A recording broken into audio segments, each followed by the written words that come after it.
अस्सलाम वालेकुम प्यारे बच्चों, आज हम पढ़ेंगे ख़त और ख़त लिखने के असूल। तो बच्चों, ख़त किसे कहते हैं? ख़त उस इबारत या उन जुमलों को कहते हैं जो किसी दूर बैठे आदमी के लिए लिखे जाएं। यानी जो आदमी हमसे दूर हो, ये मुनासिब सी बात है, ये आम सी बात है बच्चों कि हम क्या करते हैं, जो हमसे दूर होता है तो उसका हाल जानने के लिए आजकल तो मोबाइल फ़ोन है, आजकल डायरेक्ट बात हो जाती है। आजकल हम क्या कर लेते हैं, डायरेक्ट क्या कर लेते हैं, ये वीडियो कॉल कर लेते हैं, ऑडियो कॉल कर लेते हैं, या फिर डायरेक्ट मैसेजेस कर लेते हैं या चैटिंग कर लेते हैं तो हमें पता चल जाता है। लेकिन पहले ऐसा नहीं था, तो हम क्या करते थे, ख़त लिखते थे। आज भी कुछ जगह ऐसी हैं जहाँ ये सहूलियात मैसर नहीं, तो आज भी वहाँ क्या लिखे जाते हैं, ख़त लिखे जाते हैं, या हमें भी ख़त लिखने पड़ते हैं। कहाँ?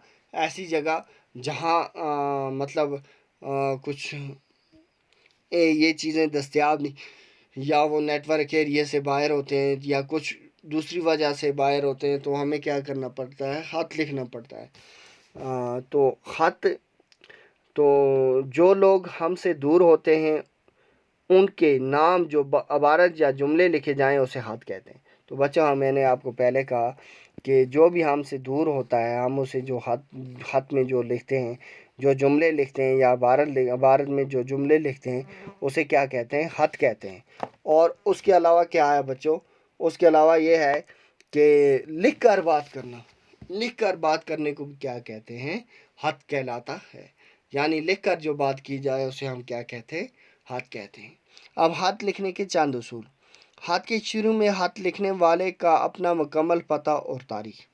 अब जब ख़त शुरू करते हैं तो ख़त के शुरू में क्या करते हैं, ख़त लिखने वाला अपना क्या लिखता है, अपना नाम लिखता है और अपना मुकम्मल पता और तारीख़ लिखता है। अपना क्या लिखता है, ख़त लिखने वाला शुरू में अपना मुकम्मल पता और तारीख़, मुकम्मल पता और क्या लिखता है, तारीख़ लिखता है। और दूसरा क्या है, नई सतर पर मुखातब के अलकाब और सलाम अलैकुम या आदाब वगैरह लिखा जाता है।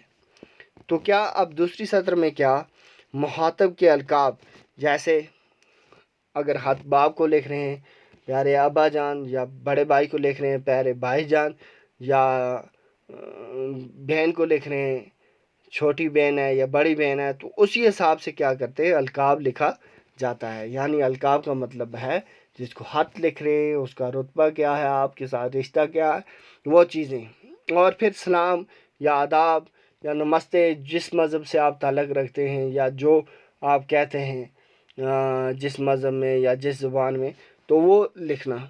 जैसे हम सलाम लिखते हैं या आदाब लिखते हैं। फिर नई सतर से ख़त का मज़मून शुरू करें।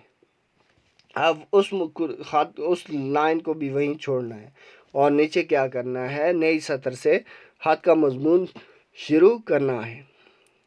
अब यानी क्या लिखना है, उसे क्या बताना है या क्या बात करनी है, वो लिखनी है। वो जब पूरी हो जाए तो क्या करना है बच्चों, फिर चौथी बात यह है कि मज़मून के खात्मे पर अलविदाई कलमात लिखें। अलविदाई यानी खुदा हाफिज़, अल्लाह हाफिज़, आपको अल्लाह सलामत रखे, या कुछ जैसे जैसा भी आप चाहें तो वो जुमला लिख सकते हैं। फिर आखिर में ख़त लिखने वाला अपना नाम लिखे। अब जब ऊपर पता लिखा, ऊपर तारीख़ लिखी, और फिर नीचे क्या लिखना है, लास्ट पे अपना नाम लिखना है।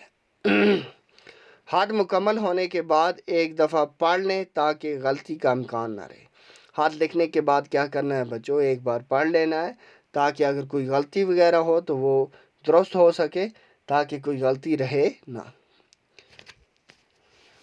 खतूत वालिद के नाम, दोस्त के नाम, सहेली के नाम, बड़े भाई के नाम या छोटे भाई के नाम या बहन के नाम, जैसा कि हमने बताया।